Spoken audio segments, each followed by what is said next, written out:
Naitwa Leila Sultan, natokea GSM Plaza ambayo ipo hapa Kamata. GSM Plaza ina vitu vingi ndani yake.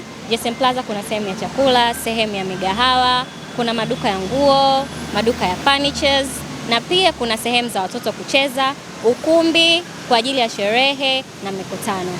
Pia GSM Plaza tuna sehemu za maofisi tofauti ambayo yote yatakuwa karibu na kwenda airport na pia karibu na kwenda bandarini, ambayo itakuwa ni sehemu nzuri sana kwa maofisi kwa ajili ya wafanyakazi wote wakihitaji kupangisha. Karibuni sana GSM. Weekends nyingi sana kuna sehemu za watoto kucheza na pia kuna different games, kama tuna mchezo unaitwa Spin the Wheel, ambayo kama mteja ataweza kufika sehemu yetu ya GSM Plaza akashop kwenye duka lolote, akashop kuanzia 10 kwenda juu, anaruhusiwa kufanya hiyo game ya Spin the Wheel, ambayo anaweza akapata voucher, anaweza akapata brand items na vitu vingine, zawadi nyingi anaweza kupata kutokana na mchezo wa Spin the Wheel. Pia kuna ofa tofauti kama couples, muda mwingine anaweza kutoa ofa, na pia kuna offers kutoka shop na retail na maduka mengine mengi yanaweza kutoa ofa.